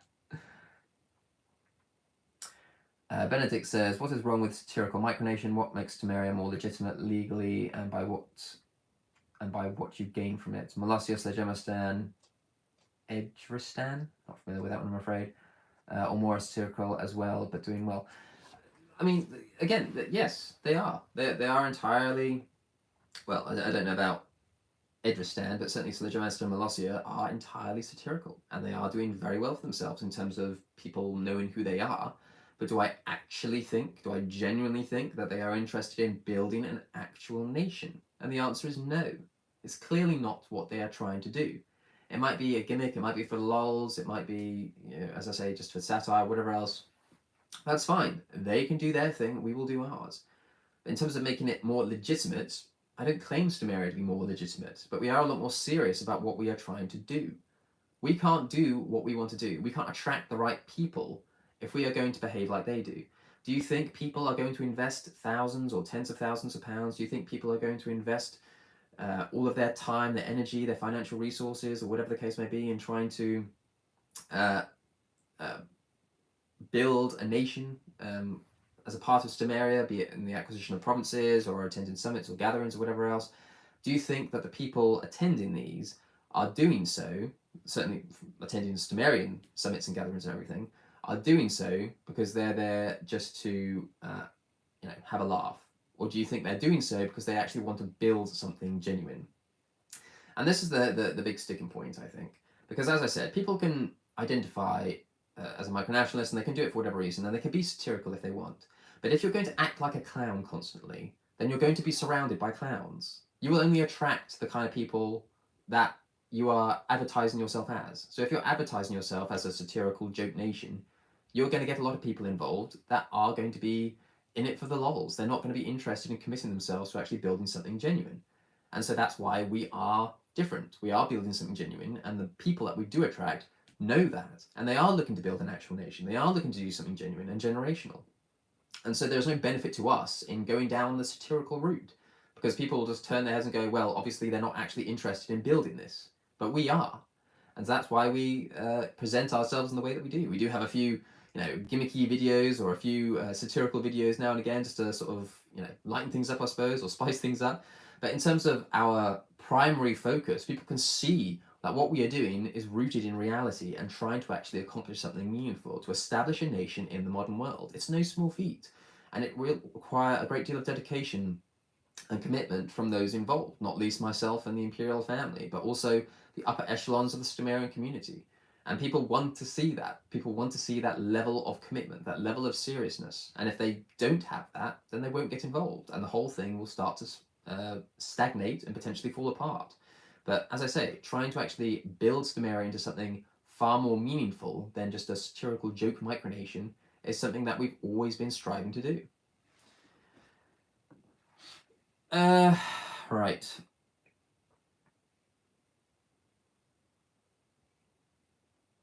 The American says, what is your net worth? That's not really your concern, I'm afraid. A less personal question from Archdragon. How many citizens do you have?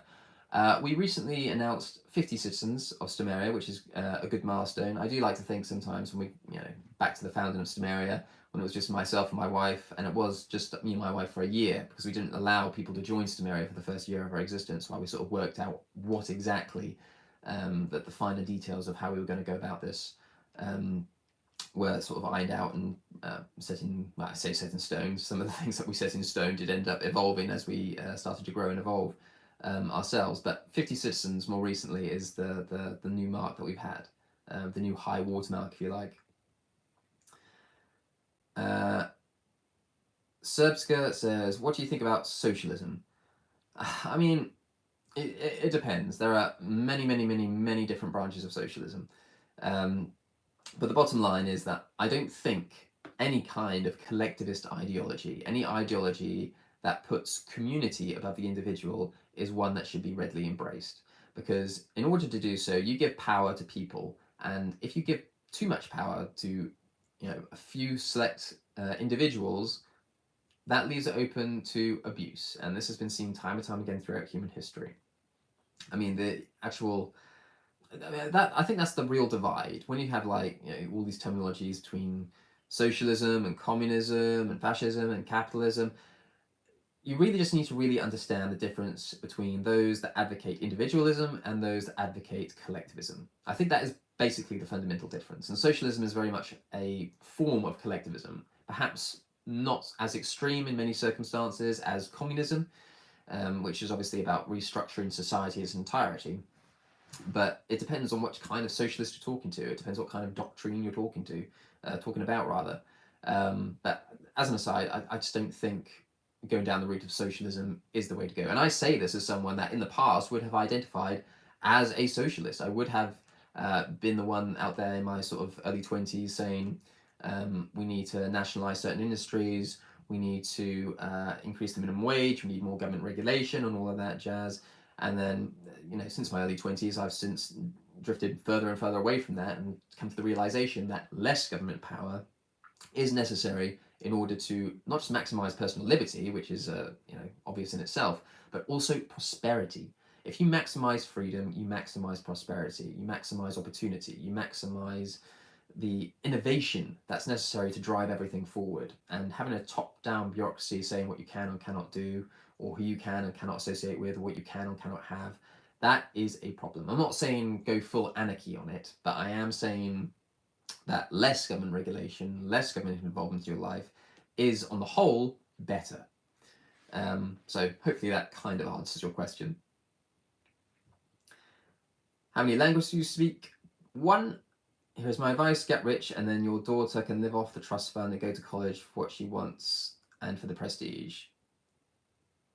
Well, get rich. Well, that's some fantastic advice. So, thank you for that. Andrew Carl Carter says, I am looking for my new friend and alliance for my Micronation right now, Your Imperial Majesty. Very good. I hope you have success in that. Shrek is the best. Oh my god, guys, it's the guy who doesn't want to study formalism. Nope.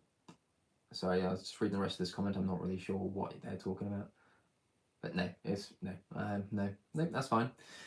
I'm quite happily not knowing anything about formalism. But thank you for the offer. Bendick says, well, yes, but you specifically crossed that bridge. Your children, in the case of Stamaria, do not decide whether they want to be engaged, since they're already being posted now and at the age that they are. Likely cannot consider the consequences and aspects of micronationalism. Well, yes, but I say the same thing about 11 and 12-year-olds that do form a micronation by themselves as it is. I don't know how many will come to regret them um, identifying as the supreme chairman of the communist, regime of such and such when they're in their 20s and 30s, but I suspect a great many will regret identifying as communists and Nazis and fascists and all the rest of it because it was edgy and cool and out there. I'm sure a lot will regret that. What I'm doing is not like that. What I'm doing is buying land, utilizing that land to advance our aspirations and objectives, which just revolve around growing food, producing energy, supplying our own water, building our own homes, hosting our other gatherings, establishing our own culture and identity. There's nothing wrong or evil about that. There's nothing to regret in that.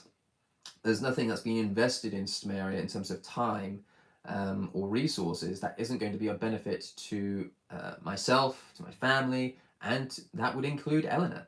I think she will be quite happy to play an active part in Stamaria, as she does now, as she gets older. But if she doesn't, for whatever reason, if she doesn't want to get involved, then I will completely respect that. I'm not going to force her to go down that route.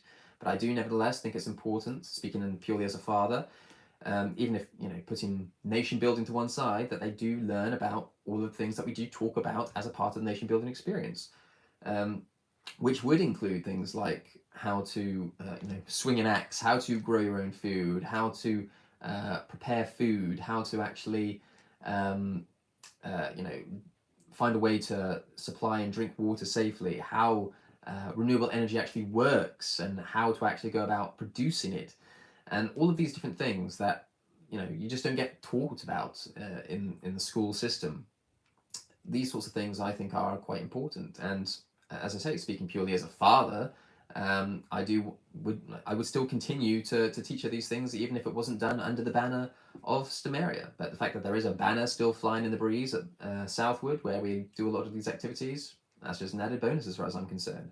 Because then we talk about other aspects of Stamaria as she gets older in terms of governmental systems, economic systems, monetary systems, and that sort of thing. Obviously, it goes over her head at 4 years old at this moment in time, but getting her to understand all of this sort of thing going forward is very important. Not just for Stamaria, not just because I wanted to play an active role and take over from what we're doing. That would be my ideal, the ideal outcome from my perspective. Obviously, you're not going to force that, as I say, but even if she has no interest in that going forward, understanding all of this aspect, all of the aspects of the nation building experience is nevertheless important, I think, for her to understand the world as a whole. And so I have zero regrets in involving her in as much as I can, from an as early age as I can.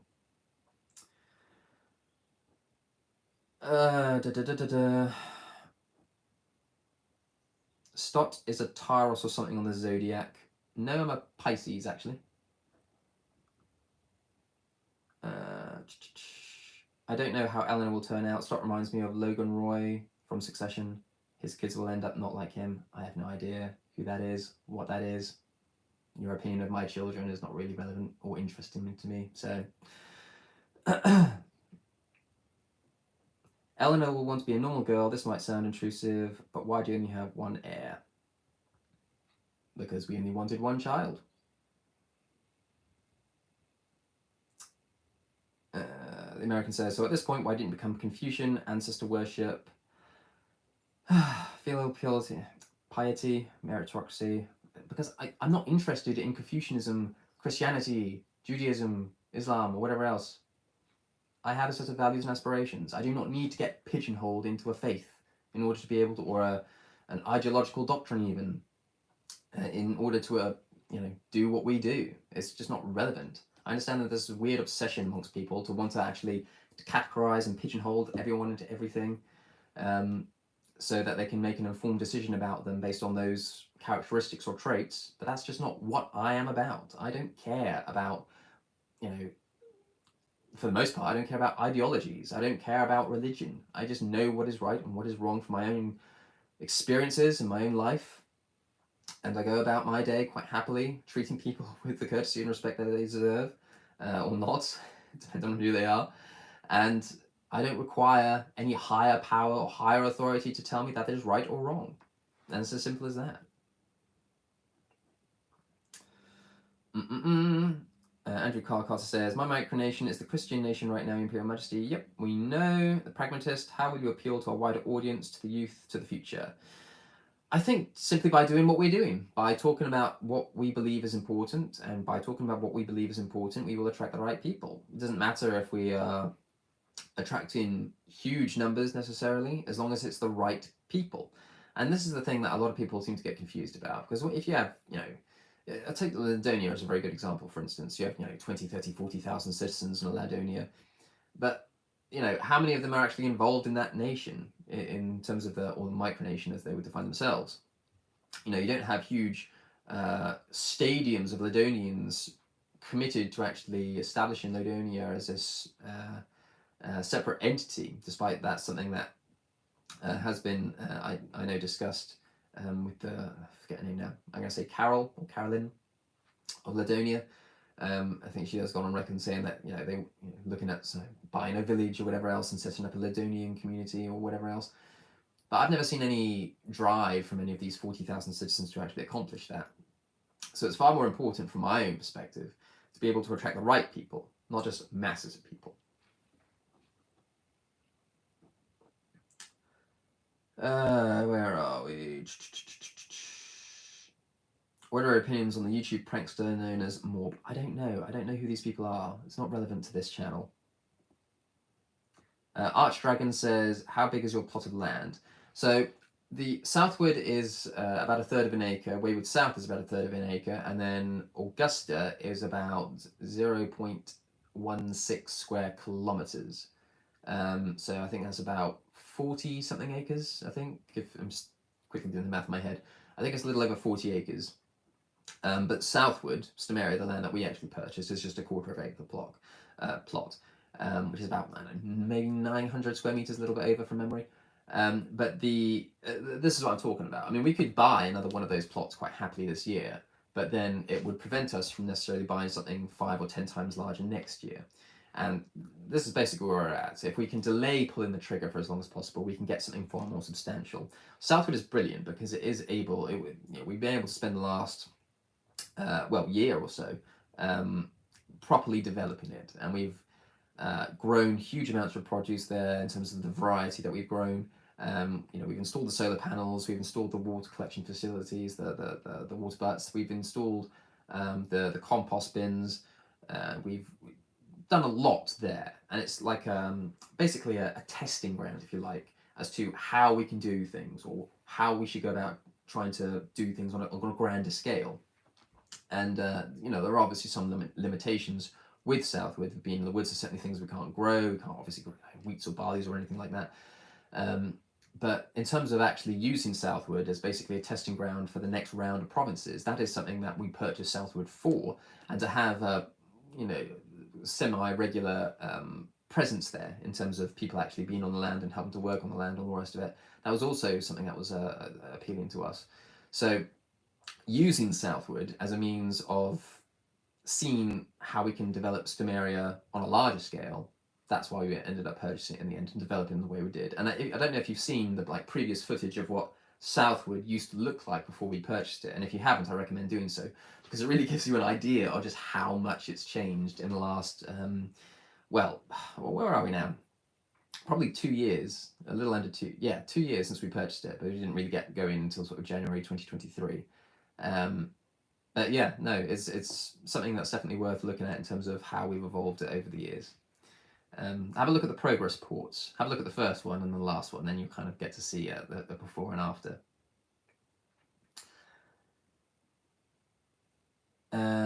Bro Kid says, are you envious of the House of Windsor? Do you covet what is theirs? I'm not envious of anyone or anything. It's not a good way to live, but no, the House of Windsor, I mean, they've got, I don't know how much land they actually own. Vast tracts of land, and we're not competing, I'm afraid, with them, or anyone else for that matter. We're just doing our own thing at our own pace, and we'll get to where we need to be when we get there. Andrew Carcott says, I like to be your friend and alliance of my nation, only, okay, your Imperial Majesty, Emperor Andrew. Anyone that's interested in like a formal affiliation or an alliance or whatever else with Stamaria, they have to go through email. So if you're interested, go onto our website, follow our email address, and then we'll process it accordingly.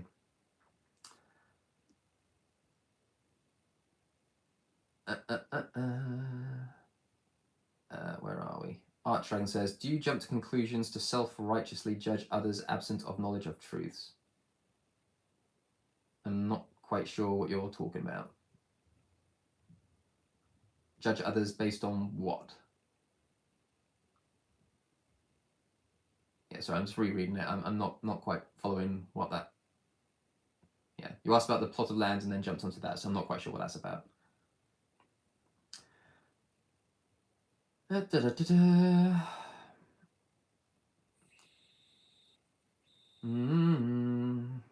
Quantum computing, yada yada yada, stop living on a farm, yada yada yada. Brokid says, what college did you go to, and what are your opinions on the Rothschilds, Rockefellers, and I didn't go to college. I did my well, I don't know what part of the world you're from, but I did my GCSEs, I did my A-levels, and then I went straight into work. I worked as a labourer initially because I wanted to get into property development, as my parents did, and I wanted to get some hands-on experience. So I started working as a labourer for a little while. I say a little while. I started working as a labourer, and that was I stayed in the construction industry for I'm going to say 5 or 6 years, and then did a little bit of landscaping, hard landscaping and soft landscaping for another year or so. Actually retired briefly before when I met my now wife Samantha. Well, I say retired. I normally described it as self-imposed unemployment. So we could, so me and my wife could spend some more time with each other. Got married, and then we had Eleanor. So I got back into work. I worked in logistics for a while, and yeah, and then found myself working where I am today, which is an estimator. So it's definitely been a transition from where I was. I do like to think sometimes about sort of the path, the journey that I took to get here, and how these different things in my life have sort of changed how I've actually sort of lived my life. I mean, yeah, I won't get into that. I actually, funny enough, I am going to make a video about my own life in terms of my my work history, my educational history, my how I met Samantha or whatever else, like a proper history of my life. It is on the back burner, something a video I've been meaning to make for a long time now. If nothing else, just for my own benefit, because it is very interesting to me to think about where I did come from, how far I've come, why I came the route that I did, and yeah, no. What was the original question? Sorry, where did I go to college? Yeah, I didn't. Opinion on the Rothschilds? Don't have an opinion. I'm not into that sort of thing. Again, I know some people that are, but I don't know. I don't care. Again, I just want to live my life, and that's what Stamarians also want to do. They're not interested in all this geopolitics, all these conspiracies, all these, oh, did you hear this? Did you hear that? I believe in this. I believe that. I don't care. It's not relevant to what we're doing. Period. Master Diante says, would you also want citizens to know how to sew and possibly even make their own fabric? I feel that as well could be a good skill to learn. Weaving fabrics on the side, long-term frame to make. Yeah, absolutely. I mean, I talk a lot about sort of the agriculture, the energy, the water purification, all that sort of thing. That is all stuff that's very, very important. But something that I do want to get into more of in the not too distant future is things like sewing or manufacturing, or something along those lines, because ultimately every industry that we can dip our toes in or have some involvement in or even monopolize within our own circles is a win for us, because providing for yourself in as much as you can is very important. Now, I don't know a first thing about sewing, and my limited experience in doing any of the sewing works in school are long behind me. But my wife, Empress Samantha, is a proper seamstress. She makes a lot of clothes a lot of historical outfits, and I will always rely on her to do these sorts of things for me. So she is definitely someone that's keen on that sort of thing. And I'm not saying everyone needs to know everything about every aspect of how to live or how to look after yourself and everything. You don't necessarily need to know about how to grow all of the necessary produce in certain soils and testing the acidity of the soil and making sure that the right produce is in the soil and then testing all of that, as well as knowing how to do sewing or yarn work or whatever else. But to answer your question, yes, I do think it is something that would be beneficial to a lot of people to know how to do that, and it's not something that I know so much about. But it is definitely something that I would like to see more of at some point within Stamaria, but perhaps not spearheaded by me. Where are we? Archdragon, Yale, honorary doctorate. Not sure what that's about. Archdragon says, where'd you go? Not sure who you're referring to. Broken says, thank you. Wow, I'm impressed, Mr. Stott. Would you like your daughter to go to Yale? I mean, ideally not. I mean, I do consider sort of college and university to be rather scam-like, frankly, especially if you go somewhere in like the States or something like that. I know, and this is just anecdotally. I mean, it's a relatively well-known fact as it is now, but just anecdotally, I know so many people that went to college and to university, both here and in the States, and spent thousands, tens of thousands, hundreds of thousands of pounds on getting all of these fancy degrees and all the rest of these bits of paper, only to be turned down at the door and then working in basically minimum wage jobs until they could build themselves up into a position where they could actually earn some decent money, but not because of the piece of paper that they had, but because that's what they actually just had to work up to it in the actual workplace. And I suppose a good example, I've got a friend of mine who did go to university and then ended up studying, I can't remember now, studying something, spent 4 or 5 years studying this particular topic, and then in terms of work, he went to work in a completely different field and doesn't earn nearly as much as I do, and I didn't go to university. And so it's just again, this is quite anecdotal, but I think college and university, I think it's right for some people if you're going to go into certain professions. I think it's necessary. I mean, you wouldn't trust a doctor or even a nurse or something like that to look after you if they weren't fully qualified and fully trained up on that front. But there are a lot of instances where I just don't think it's particularly relevant or helpful. Now, if Eleanor wants to go to university to study a particular subject that is going to be something that she needs to do in order to get into that field, then I'm perfectly happy for her to do so. But I won't be pushing her into that kind of life or direction, and I'd be perfectly happy if she decided not to go to university or college.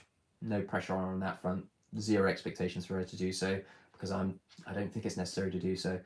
I mean, hopefully all being well, come next year, she'll be, I suppose, proof in the pudding that, well, I suppose even now, you could prove that you don't have to go to university to have some success in life, and having no burden of £100,000 student debt around your neck for the next 40 years or more.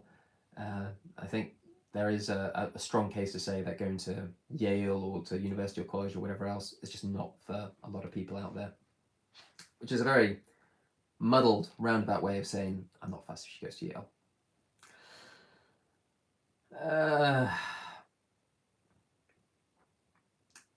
Master Diente says, which might be a bit more produce, most hand-woven fabric takes, which might be a bit to produce. Most hand-woven fabric takes months to weave. Well, exactly. I mean, anyone that knows me knows that I'm not the most patient person in the world, so whether or not I personally would be able to lead the charge on that particular skill set remains to be seen. But it's definitely something that I think is worthwhile. Got presidential scholarship. Archdragon, that self-righteous jab was at the envious comment. Okay. My comment, or is there might have been an earlier comment. Might have been a while ago. Right. Shrek's the best says, it all falls on you, bud. Build generational wealth for your family. Even if I heavily disagree with you on metaphysics, you will always have decent legacy rivaling dukes of old. I mean, building generational wealth is the name of the game, frankly. I mean, I intend to leave Eleanor a very large inheritance, frankly, not just in terms of Stamaria and the community that will establish, and hopefully she'll play an active part in actually involving herself in. But, you know, certainly if I pass away in the next sort of 30, 40 years or so, I promise you the life insurance alone will secure her and her mother for many, many, many, many years. Dorongo says, do you have Asperger's? Not that I'm aware of, if that's directed at me. Alessandro Cante says, good night. I'm not sure I've actually seen contributions from you, Kitsune, but good night. The American says, when were you born? How old are you? You're giving us some very weird questions. How old am I? Where was I born? When was I born? What my net worth is? All that sort of jazz. I was born in 1990, so I'm 34. 34, yeah. Think about that for a second. Andrew Carcott says, me and the King Charles III of the United Kingdom are 13th cousin. 6 times, once removed right now. Okay, that's fine. Okay, good. Right, well, we've gotten to the end of the comments for the moment, and I'm sure there will be more as I'm talking. But I do have a lot more to do tonight, and I have been speaking for a little over 2 hours at this point by the looks of it. So I am going to have to leave it there in just a moment. I'll probably answer just 1 or 2 more questions. But hopefully it's been of some benefit and some use to someone out there.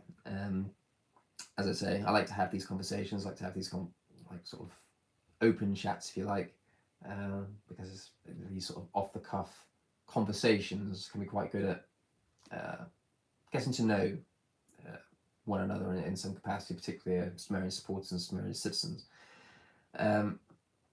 So let's have a look. Just last one. On the topic of college, I'm currently in college on the dime of the state of Texas. I was lucky having a waiver which says the state of Texas pays for my tuition, so I won't have to pay any student loans. Well, that's fantastic. Congratulations, Dianite. So much the better if you don't have to pay for it yourself.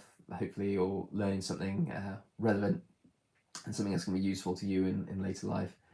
But as I say, I do maintain that I think college and university and all the rest of it, for the most part, for most people, I don't think it's just worth it. I think they're better off going back into, leaving school and going into employment and building a real skill set in one industry or another that doesn't necessarily require a college degree or university degree or whatever else. And just, you know, not only, instead of living on loans, actually building wealth from the get-go, actually learning things in the real world as in real time. And I think it's a bit of a tangent, but I do have a gripe against the educational system in general, because I really just don't think that the educational system, and I can't talk of every nation in the world obviously, but I don't think the educational system in the United Kingdom, and perhaps people would say the same in the United States, I just don't think it prepares you for life in what you might call the quote unquote the real world. I think people are very much, you know, rabbit or deer in the headlights when it comes to, you know, when they leave school and reality suddenly hits and they just don't know how to actually live and survive out there. And not everyone is fortunate enough to have safety nets around them, be they friends or family, whatever else. And so it is a bit scary to me when I think that there's so many people that go into these systems, get churned out, end up leaving with hundreds of thousands of pounds worth of debt around their neck, and they have no idea how to actually live in the real world. And I think that is a genuine, real danger for, you know, the generations coming up now. But anyway, that's getting on a bit of a tangent, as I say. This is a channel about Stamaria. This is a live stream about Stamaria. While I am happy to talk about, you know, larger political affairs and the way the world is going at the moment, I do like to try to pull things back to Stamaria more specifically, because obviously that's where the relevance is. But with all that said, I hope you did enjoy this live stream. It's certainly been an interesting one for me. But I am going to have to leave it there because I do have some more work to be doing, and I do have a video to make hopefully within the next hour or so, regarding Mary Birdland and Beer to Wheel, of all things. So watch this space for that one. That's a video that I hope to be making in the next few hours, and hopefully be released next week at some point, time allowing. But yes, I hope you all have a very good evening, and if you're interested in getting involved in Stamaria or getting in contact with us, do feel free to reach out via our email address. That is the very best way to contact us or communicate with us.